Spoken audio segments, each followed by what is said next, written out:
Pues buenos días a todos y todas las personas que nos acompañan en este momento. Buenos días a las personas que después puedan unirse con nosotros y ver esta presentación del Seminario de Servicio Social y Tesis del CETEGNA. Hoy tenemos el gusto de que nos acompañe la doctora Lilia Arana Salinas. Ella es profesora de la Universidad Autónoma de la Ciudad de México, orgullosamente Cuautepec, de la licenciatura de Protección Civil y Gestión de Riesgos.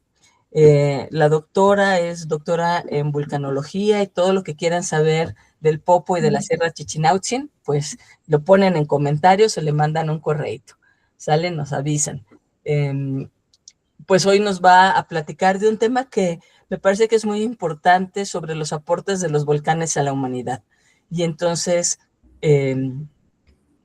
pues le dejo los micrófonos. Doctora, muchas gracias por venir y platicar con nosotros. Ay, perdón, voy a cerrar mi cámara para manejar mejor esto. Muchas gracias, Mari, por tu generosa invitación. Yo les voy a hablar un poco sobre los aportes de los volcanes a la humanidad, ¿no? Entonces, cuando escuchamos... Ay, a ver, perdón. Ay, no sé si avanza. No. Ahí va, ya. Ok, sí, ya ahí le está. ayudé. Sí, Bueno, perfecto. cuando escuchamos la palabra volcán, la imagen que siempre suele aparecer a nuestra mente es palabras como destrucción, como peligro, como columnas de ceniza, como lava incandescente y como evacuaciones masivas. Bueno, nuestra percepción de los volcanes ha estado dominada por imágenes, por ejemplo, como la del Monte Vesubio, ¿no? Que en el año 79 después de Cristo tuvo una erupción que sepultó toda una ciudad, ¿no? La ciudad de Pompeya. Y en la actualidad, y recientemente, sigue dominando la escena nuestro magnífico volcán Popocatépetl. Bueno, nos hacemos varias preguntas siempre que vemos que un volcán hace erupción. Por ejemplo, ¿por qué se provocan estas grandes erupciones? ¿A cuántos kilómetros va a llegar, por ejemplo, un flujo de lava? ¿Qué va a suceder con la Ciudad de México en caso de que el volcán Popocatépetl haga una gran erupción? Pero nos hemos preguntado acaso qué es lo que los volcanes han brindado a la humanidad. Yo creo que poco nos hemos preguntado sobre eso. Bueno, pues principalmente tenemos muchos aportes geológicos, porque los volcanes son formadores de territorios, ¿no? Si no existieran los volcanes, no existiría la corteza terrestre. Entonces, la teoría de la tectónica de placas no tendría sentido. No tendríamos muchos continentes que conocemos ahora. La atmósfera primitiva no se habría formado igual y tampoco existiría el cinturón del fuego, que es el sitio en donde la mayoría de los volcanes se concentran.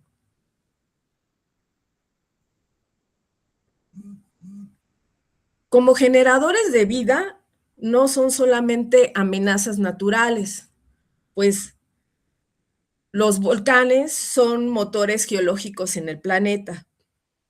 ¿Por qué digo esto? Pues porque simple y sencillamente han dado lugar al surgimiento de islas volcánicas como Islandia, como Hawái, como las Islas Canarias, y entre otras, el archipiélago de Japón y de Indonesia. Un ejemplo muy claro en épocas recientes es la formación de nueva tierra o tierras ganadas al mar con la erupción del volcán Tajo Gaytec que ocurrió en la isla de La Palma de las Canarias. Los flujos de lava llegaron hacia la costa formando una plataforma cercana a los 500 metros de ancho. Esta plataforma ocupa aproximadamente la misma área que ocupa actualmente el Estado del Vaticano.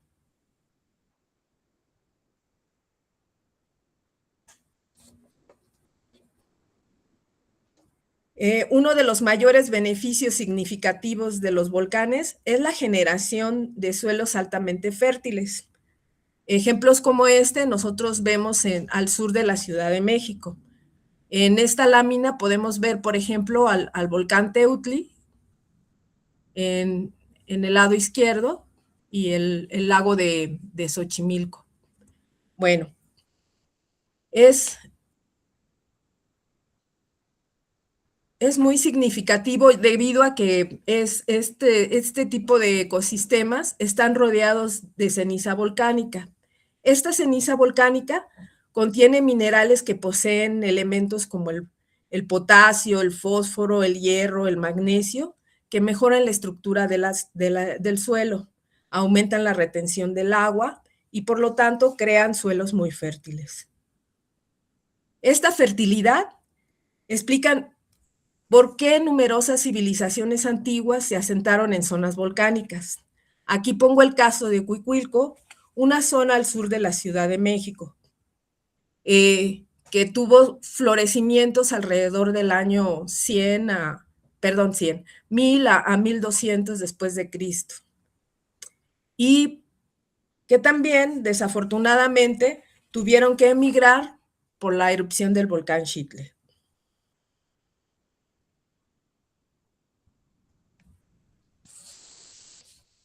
¿Riesgo? Pues sí, sí tenemos riesgo cuando hay un volcán, pero también tenemos seguridad alimentaria.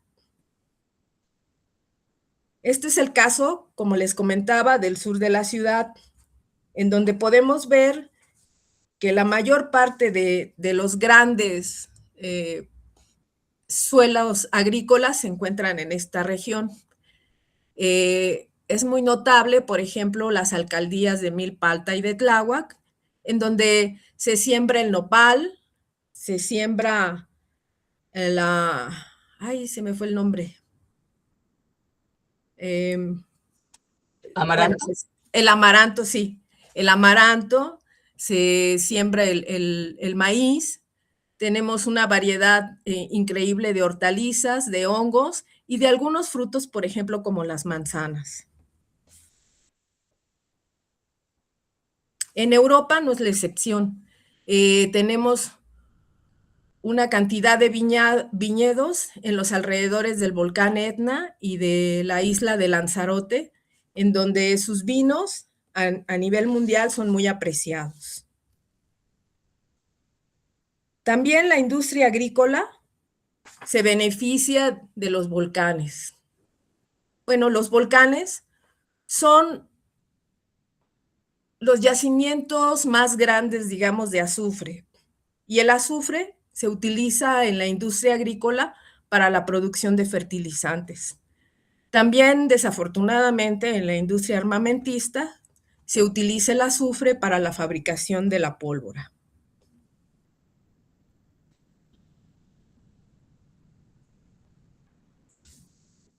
Por otro lado, los recursos minerales también están muy ligados a la vulcanología.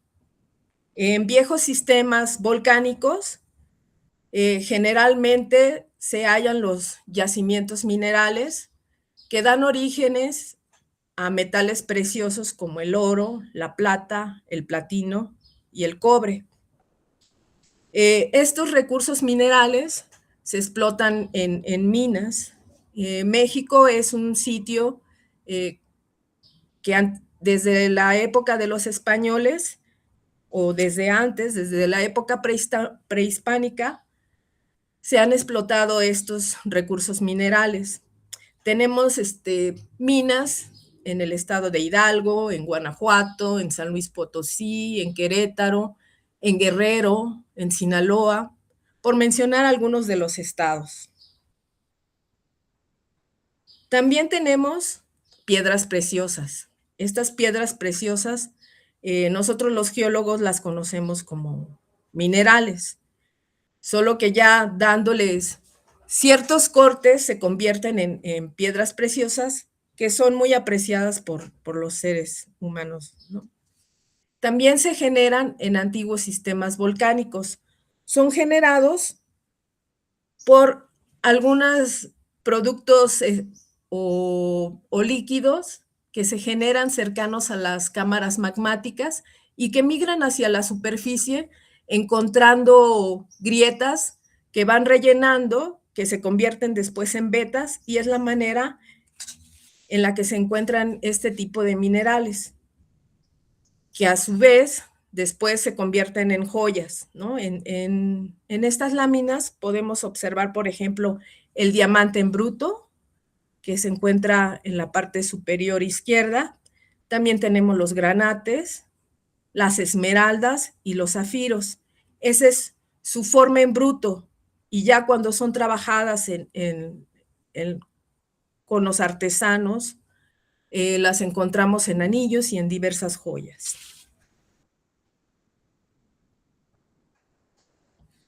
Pero también los volcanes nos generan materiales de construcción. Esto es el caso de dos de las rocas más abundantes en la naturaleza, como lo son el basalto y la andesita. Este tipo de rocas nos sirven principalmente para la construcción de las carpetas asfálticas, es decir, de todas los kilómetros que tenemos alrededor del país pavimentados o en nuestras propias calles, son construidas con material que viene precisamente de los volcanes. ¿Y por qué no de otro tipo de roca? Porque el basalto y la andesita tienen ciertas propiedades y ciertos minerales que al agregarles el asfalto permiten ese tipo de aplanado, digamos, en las carreteras. Si se utilizara otro tipo de rocas que existen en la naturaleza, como las rocas sedimentarias, no servirían de la misma manera. Por eso es importante el material de construcción de rocas ígneas dentro de esta industria constructora. Otro tipo de rocas que se utiliza en la construcción son las piedras pómez. Estas piedras pómez que muchos probablemente tienen en su cocina o en su baño y que utilizan como abrasivos, también se utilizan para la construcción de tabiques ligeros. Estas piedras pómez son el producto de estas grandes columnas eruptivas. Es un material sumamente ligero debido a que tienen muchas vesículas y se utiliza precisamente para construcciones ligeras. Otra roca importante de los volcanes son las obsidianas. Las obsidianas, su uso se utiliza desde las antiguas civilizaciones y fueron utilizadas como instrumentos, como objetos cortantes, ya sea para caza o para guerras, ¿no? Actualmente solamente tienen un uso ornamental y se utilizan principalmente para la fabricación de réplicas en esculturas prehispánicas. Pero también en la fabricación de navajas para bisturís.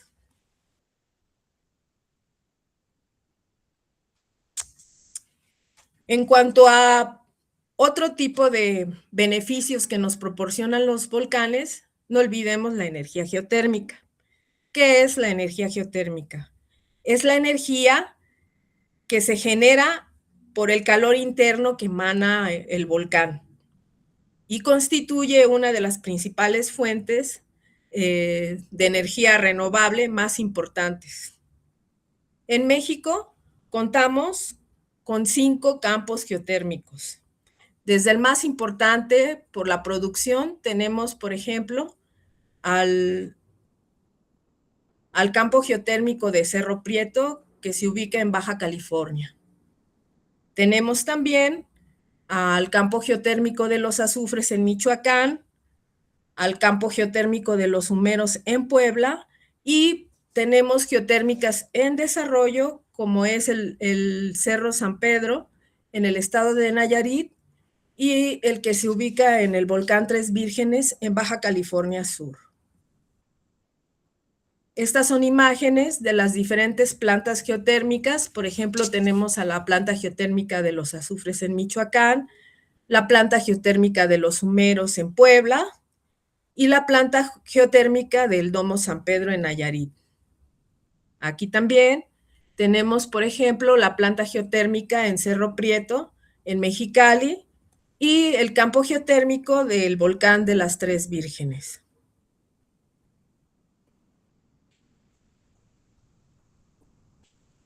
Este es uno de los mayores ejemplos de la amenaza natural convertida en recurso energético. Uno de los ejemplos internacionales más citados siempre en este tipo de energía es el país de Islandia. ¿Por qué? Porque el país de Islandia, aproximadamente el 90% de los hogares utiliza este tipo de energía.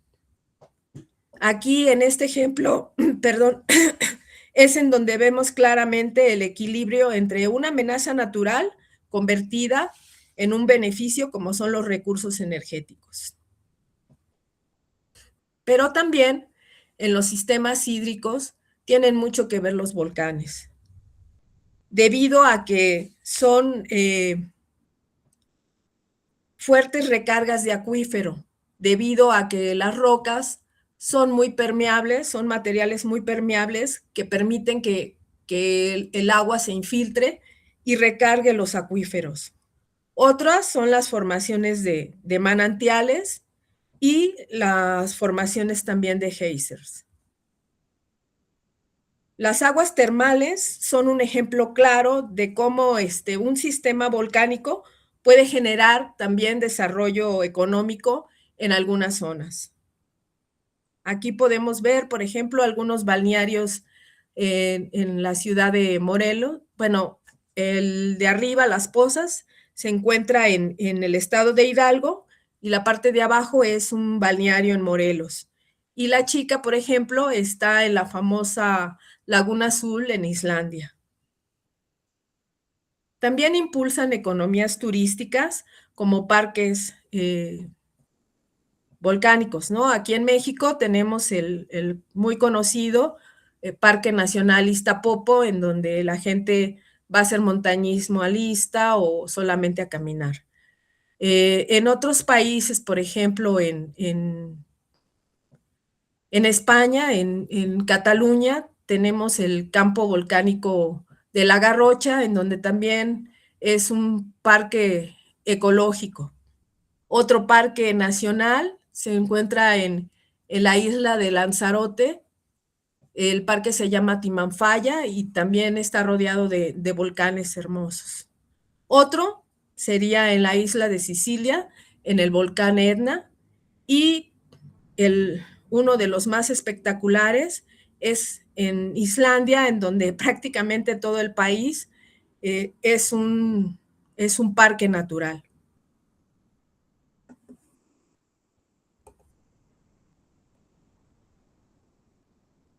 Bueno, también la vulcanología, digamos que se refleja en la biodiversidad y en la evolución. Aquí en este caso expongo, por ejemplo, las chimeneas volcánicas. Algunas de estas han sido encontradas en el Mar de Cortés y se documenta la vida cercana a estas chimeneas volcánicas en donde las temperaturas son extremas. Tenemos temperaturas hasta de 1200 y con liberación de gases muy venenosos como el ácido sulfídrico y otro tipo de gases también muy tóxicos.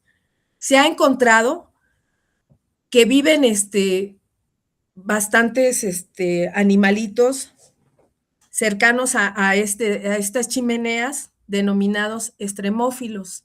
Un ejemplo de ellos es el cangrejo Hoff, que Mari seguramente lo ha de conocer muy bien. Bueno, otras biodiversidades, o otro ejemplo, mejor dicho, de biodiversidad y evolución en los volcanes, es el siguiente ejemplo.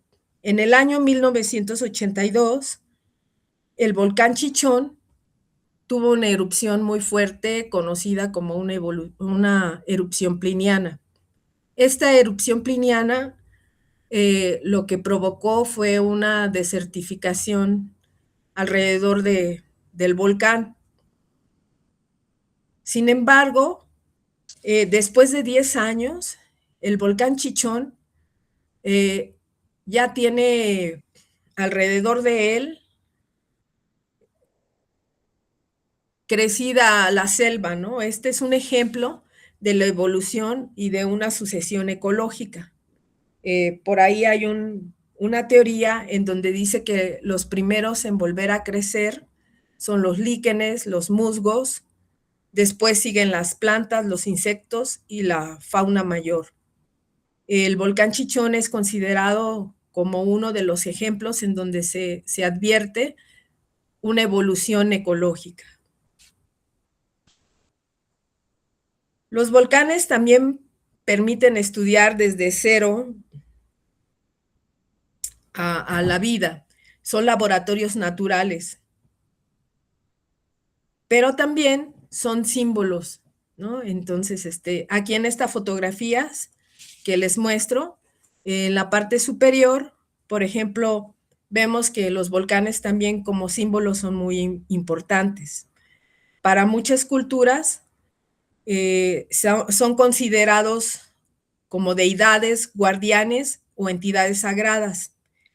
Este es el caso del Popocatépetl y del Ixta, que tienen dos personajes que la gente cercana a estos lugares adora. Por ejemplo, en el Popo tienen la deidad del Don Goyo y para el Ixta tienen la deidad de Doña Rosita. Los personajes que van a adorar a los volcanes son denominados graniceros y ellos llevan ofrendas al volcán para que les genere una época de siembra buena y para que no vayan a hacer erupción. Bueno, además de tenerlos como deidades, guardianes o entidades, el ser humano también los utiliza como símbolos. Es así como la Universidad Autónoma de México eligió en su escudo poner, por ejemplo, a los volcanes, tanto al Popo como al Ixtla, así como vemos en la parte inferior del escudo. Otra forma de venerar a los volcanes también fueron nuestras culturas prehispánicas con las construcciones de las pirámides, simbolizando los volcanes. Otras formas de símbolos son en los souvenirs, como vemos esta taza de Colima, o en la señalética de algunas regiones donde existen los volcanes. También como identidad en algunas monedas y billetes de países en donde los volcanes se encuentran presentes. También los podemos encontrar en esculturas y en edificaciones.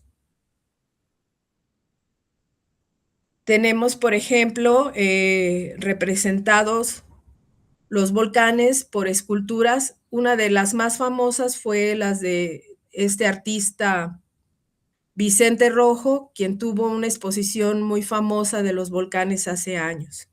Y en edificaciones, por ejemplo, el estadio de fútbol de los Pumas y en el espacio escultórico, que ambos recrean un cráter. En la cultura no podríamos estar mejor representados por el pintor, el doctor Atl, quien dedicó su vida a pintar al volcán Paricutín, que por cierto hace unos días cumplió 83 años, el volcán, ¿eh? Y también otros artistas más jóvenes, como Jorge Obregón, que ha tenido varias incursiones en la pintura y sobre todo pintando a volcanes como el Popocatépetl, el Iztaccíhuatl y el Citlaltépetl. Y no solo la pintura nacional, ¿no? Sino a través del mundo también hay manifestaciones de pintura, y no solo en la pintura, también en la fotografía, en la literatura y en diferentes manifestaciones de arte. También hay representación en algunas etiquetas como bebidas, como las cervezas, como el vino, como el tequila. En comida, por ejemplo, en los volcanes, que es muy famoso por sus quesos y sus cremas, también en aceites y en café. En la ciencia tienen un papel muy fundamental el estudio de los volcanes, debido a que la vulcanología es una ciencia muy joven.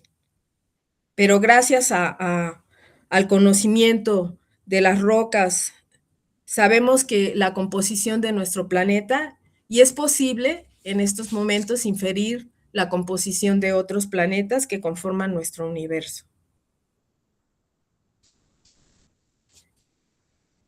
En la ciencia de la vulcanología también tenemos una comunidad muy grande que se dedica a estudiar las peculiaridades de los diferentes volcanes, y todo este conocimiento ha sido compartido a través de revistas, congresos, que nos permiten saber las experiencias en otros países para poder traerlas al nuestro. Este conocimiento nos sirve para poder ayudar a los pueblos que conviven directamente con los volcanes. Algunos de los aportes científicos que tenemos es el monitoreo. En este caso les estoy mostrando una fotografía del monitoreo térmico.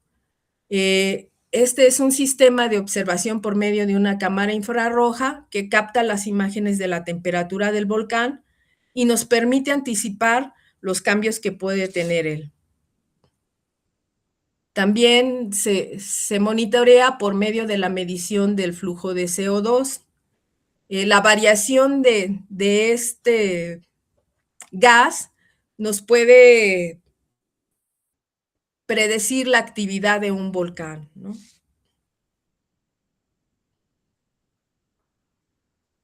Y bueno, con estos estudios, además de otros que me han faltado nombrar, el trabajo de campo es muy importante para poder realizar los mapas de peligros. Un volcán tiene diversos peligros, tiene peligros por caídas de ceniza, tiene peligros por avalanchas de escombros, tiene peligros por flujos de lava, por diversos fenómenos que ocurren en el mismo volcán.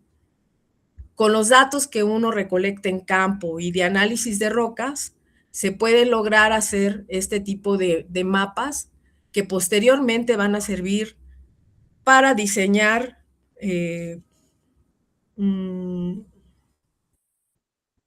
planes de evacuación y poder salvar vidas. Aquí entra sobre todo la protección civil. Y finalmente, el equilibrio, el aporte de los volcanes contra el riesgo.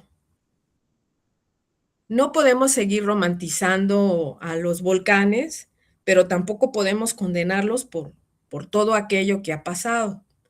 Sin embargo, creo que a través de los años, los conocimientos que cada vez vamos adquiriendo sobre este tipo de fenómenos, además del monitoreo constante, se puede llevar a cabo una buena educación sobre la gestión del riesgo. Y finalmente, la conclusión. Los volcanes son constructores del planeta. son generadores de suelo fértil, son fuentes de minerales, productores de energía, impulsores de biodiversidad, son también símbolos culturales y son un laboratorio científico. El reto no es eliminar el riesgo, el reto es gestionarlo, porque los volcanes no son únicamente destrucción, son en muchos sentidos un origen de vida. Muchas gracias por su atención. Muchas gracias, Lilia, muy bonito. Me parece que abordas un tema que pues a veces uno se pregunta, ¿no? ¿Por qué si sabemos que son tan peligrosos estamos Tan cerca. 20 millones de personas o más debajo de ellos, ¿no? Y pues a mí me gustaría primero dar la palabra a preguntar si hay dudas, preguntas o comentarios y ya pues después, en todo caso, yo haré uso de la palabra. Entonces, ¿alguien quisiera preguntar, comentar algo? Doctor Hugo, por favor.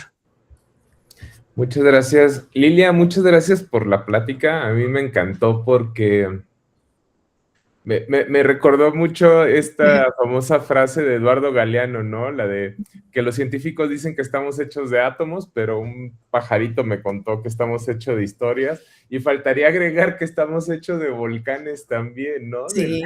Del vulcanismo. O sea, es como sorprendente justo darnos cuenta de cómo en todos los ámbitos de la vida humana y para el desarrollo de las sociedades, pues el vulcanismo es como un gran elemento dador de vida, ¿no? Y de muchas posibilidades.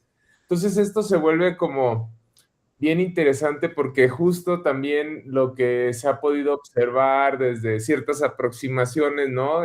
Por ejemplo, en temas de riesgos y desastres, etcétera, es que, pues, como tú ya lo indicabas, muchas de las sociedades, de las poblaciones se asientan en las faldas o en los valles ahí entre volcanes por la fertilidad que estos brindan y bueno, también porque terminan ahí generando manantiales, ciertos escurrimientos de agua, etcétera.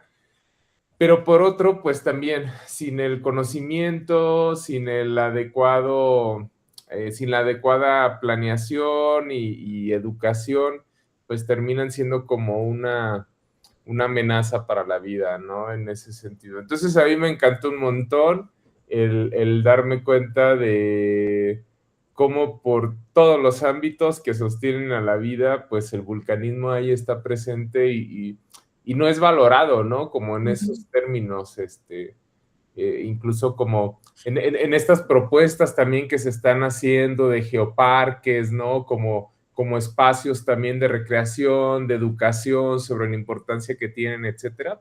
Entonces, pues nada, agradecerte y bueno, felicitarte también por la excelente charla. Gracias, Hugo. Muchas gracias, Hugo. Efectivamente, una de las cosas que es muy importante es cómo además cuando pensamos en fuentes de energía renovable, de repente no estamos pensando en los volcanes y que pues son tan importantes. ¿Tú tienes idea, tienes un aproximado de cómo contribuye en términos de la producción de energía? Porque yo me acuerdo que alguna vez lo revisamos, pero ya me parecía que no era tan poquito, ¿no? Pero ahorita no lo tengo en la mente. No, de hecho, no es tan poquito, ¿no? Por ejemplo, el mayor productor que queda en Mexicali, que es ¿cómo se llama? Cerro San Pedro es Nayarit. Es ay, se me olvidó, lo acabo de decir y ya se me olvidó. Bueno, genera alrededor de 567, algo así, megawatts. Ajá. Entonces, es capaz de dar energía a toda Mexicali y todavía algunos cuantos poblados más. Entonces, realmente México tendría una potencia muy fuerte en la producción de energía geotérmica. No se ha invertido en ella, ignoro las causas, seguramente son políticas, pero Tenemos una zona muy vasta de volcanes que cubren toda la franja de este a oeste, que es la faja volcánica transmexicana. Está constituida de miles de volcanes que podríamos aprovechar, ¿no? Ok, muchas gracias. Rubí, por favor. Sí, gracias, doctora Lilia. La verdad yo agradezco mucho este enfoque tan bonito porque me hiciste conocer, digo, el área es distante, parecería, sobre la nutrición, pero en realidad los volcanes me da la impresión después de tu charla de que tienen una personalidad única y que al mismo tiempo este concepto de ser generadores de vida o formadores de territorio, pues es como llegar a la raíz de nuestra existencia.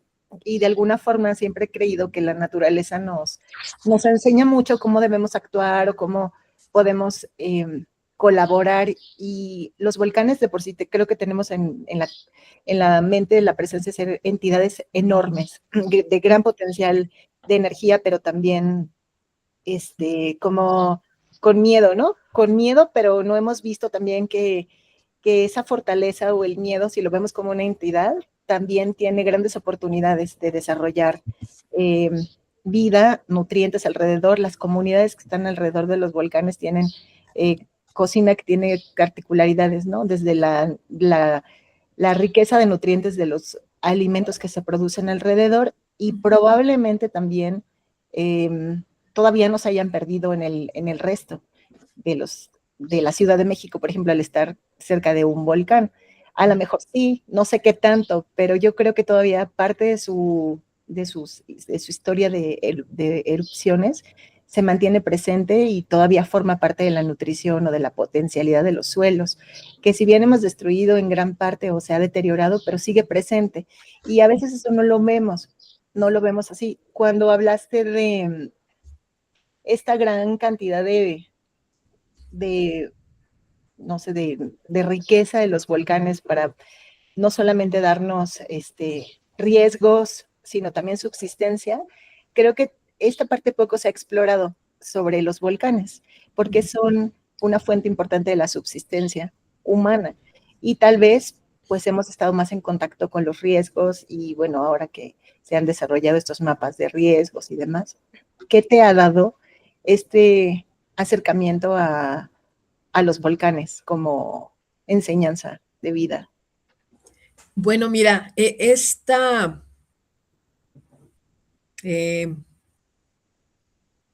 pregunta que hicieron de que qué tan cercano son los volcanes. Perdón, ya me estoy desviando de tu pregunta, pero es que voy a algo anterior, porque decían, ¿qué tanto tiene que ver con la nutrición? Un volcán tiene que ver mucho. Y también depende del tipo de volcán. Ayer mi sobrina le pasé la presentación y me hizo una pregunta que me dejó pensando y que también se la contesté sobre los volcanes son diferentes entre sí. Tenemos diferentes tipos de vulcanismo. Aquí en el sur de la ciudad, los que son más predominantes son los volcanes pequeños, que se llaman volcanes monogenéticos. Son los que viven aquí al sur de la Ciudad de México. Y también los tenemos hacia la parte oeste de la ciudad. Y a la parte este tenemos los grandes volcanes. Todos ellos tienen diferentes composiciones y van a dar diferentes tipos de suelos. Y por lo tanto, también van a ser propicios para diferentes tipos de sembradíos. Los volcanes, por ejemplo, en la parte sur, yo lo que me he fijado es que generalmente lo que abunda más son hortalizas verdes o vegetales verdes, porque los volcanes o la tierra de los volcanes de las cuales sacan estos elementos son ricas en hierro, en magnesio, en sodio, que son constituyentes de este tipo de plantas. Entonces, los volcanes están muy inmiscuidos, digamos, en la alimentación del mundo, ¿no? y tiene mucho que ver el tipo de volcanes que hay con el tipo de plantas que va a predominar en estos sitios. Ahora, ¿qué me hizo estudiar vulcanología? Ay, bueno, pues primero que nada soy geóloga, ¿no? Y no me gusta la explotación. Entonces yo dije, pues yo no me voy a dedicar ni al petróleo ni a la minería. Mejor me dedico a cosas que me traigan experiencias más bonitas y por eso elegí los volcanes, porque además, como dices, son dadores de vida, ¿no? No solamente nos traen tragedias o desastres, sino que son dadores de vidas. Y gracias a ellos es por lo que existimos. Muchas gracias, Lili. Sí, muchas gracias, Lilia. Muy bonito retomar un poco esta mirada al volcán, no como nos acostumbramos, un poco porque, pues, el popo, ¿no? Sí. Entonces, estamos súper pendientes de si la exhalación viene para acá o va para allá. Si va para allá no nos preocupa. Y si viene para acá, a mí me gustaría un poco, si nos pudieras platicar el tema de las cenizas que nos llegan, qué cosas tendríamos que estar pendientes, porque de repente te dicen, ahí viene la ceniza, ¿no? Y entonces te dicen, limpia, haz, no sé qué, y pues no sé, me gustaría que nos lo platicaras, pero desde tu experiencia, de qué podemos hacer con la ceniza, cómo la desechamos, etcétera. Sí, eso es muy importante. Las cenizas recién erupcionadas vienen con cantidades mínimas de gases, pero traen gases.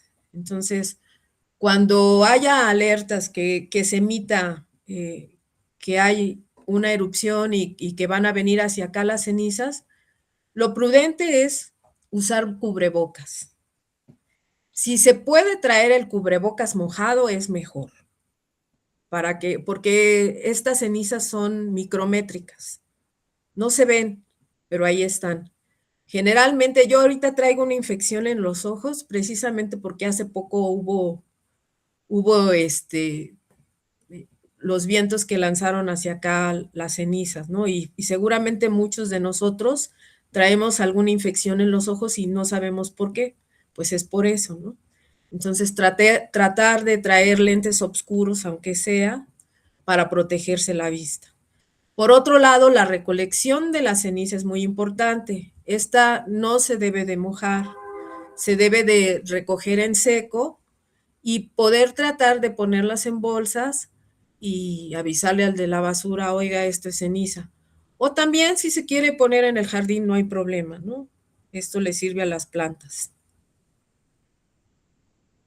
Muy bien, me parece muy importante esta idea del cubreboca húmedo, porque pues es algo que normalmente no lo pensamos, ¿no? Pensamos en el cubreboca y que sea húmedo, pues es un gran tip, ¿no? Otra de las cosas, por ejemplo, la contaminación en el agua. Tratar de tener nuestros tinacos con la tapa para que no se contamine el agua. El agua también de nuestros animales, nuestras mascotas, no tenerlas a la intemperie, ¿no? Tratar de que ellos también no tengan afecciones por la contaminación del agua. Porque como les digo, hay cosas que no se dicen en radio, pero muchas de estas partículas todavía traen algunos de los gases. Y estos gases sí son de atención, ¿no? Generalmente estas columnas eruptivas salen precisamente por esta intensidad de gases que tiene una cámara magmática. Y estos gases pueden ser flúor, puede ser cloro, puede ser el CO2, bueno, diferentes tipos de gases, pero que también son tóxicos. Y bueno, ya nada más me gustaría hacer una pregunta de un tema que de repente sale cada cierto tiempo en las noticias al respecto de pronto habrá un nuevo volcán en la Ciudad de México, ¿no? No. Científicos de la UNAM auguran que vamos a tener un nuevo volcán. Entonces me gustaría un poco que nos dieras, desde tu opinión experta, y no como científicos de la UNAM, sino como una persona seria, que nos digas, no porque los de la UNAM no sean serios, sino porque pues luego ni científicos son, ni son de la UNAM, pero pues ya les pusieron ese nombre en el periódico, ¿no? Entonces, me gustaría que nos platicaras un poco de eso, como para que, pues sobre todo, las y los estudiantes que escuchen esta plática ahorita o en momentos posteriores, pues tengan al menos una mirada crítica a estas noticias escandalosas. Mira, exactamente, son noticias escandalosas que yo creo que los periodistas utilizan cuando no tienen otra cosa que presentar. Cuando un volcán va a nacer o va a tener erupción, lo avisa con anticipación. Empiezan los movimientos sísmicos locales o empiezan emanación de gases en grietas, empieza a abrir la tierra, empiezan por ahí a salir gases. Entonces, un volcán, a diferencia de un sismo, sí es predecible. Que va a salir un volcán en la Ciudad de México, pues a lo mejor sí, pero ya no lo vamos a ver nosotros, ¿no? Los rangos geológicos son muy largos, ¿no? Entonces, a lo mejor a nosotros no nos toca ver un volcán en erupción en las cercanías de la Ciudad de México. Y si llega a salir, no va a ser en la Ciudad de México, no. Puede ser en la Sierra Chichinautzin o en la Sierra de las Cruces o en otro sitio, pero dentro de la Ciudad de México es poco probable. Muy bien, y ya nada más como para pues nuestro público en general y también las personas que no están tan al día, sobre los volcanes que están activos en la República Mexicana. Ajá. ¿Cuáles son? Pues los más importantes son el de Colima y Popocatépetl, ¿no? Por la cantidad de gente que hay, pero hay otros que nos puedas decir si hay sobre los que haya que tener, digamos, algún tipo de vigilancia, Sí, ¿no? Si sí. están sacando cenizas como para que las vayamos a recolectar y pongamos abono natural en nuestra tierra. Está, por ejemplo, el volcán Chichón, que está en Chiapas, también es uno de los volcanes activos. Está el volcán Tacaná, que está muy cerca de ahí. Está también el Citlaltepec. El Citlaltepec no está extinto, está dormido. Está, ¿qué otro más? Bueno, tenemos otros. Para que un volcán se considere extinto, deben de pasar más de 10,000 años de su última erupción. Pero tenemos una gran cantidad de volcanes que todavía no cubren ese requisito y que están dormidos. Por ejemplo, otro volcán que también hay que tener cuidado, pero pues no ha dado afortunadamente ningún viso de despertar, es el Nevado de Toluca. En Guadalajara tenemos al Tequila, al Seboruco. Bueno, el Seboruco está en Nayarit. Y tenemos otros, pero están afortunadamente en zonas muy aisladas, ¿no? Por ejemplo, está de Tres Vírgenes, que son volcanes muy bonitos, pero que la población más cercana está muy lejos, ¿no? Pero sí, tenemos bastantes volcanes, ¿no? Pero no se preocupen, todos están monitoreados y estamos atentos de cualquier cosa. Muy bien, pues muchas gracias, Lilia.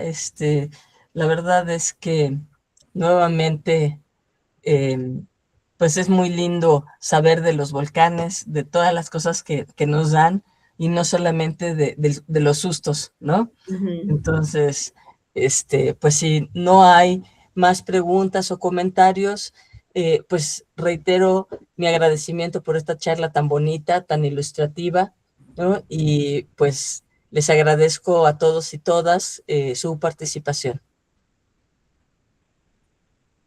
Voy a dejar de grabar.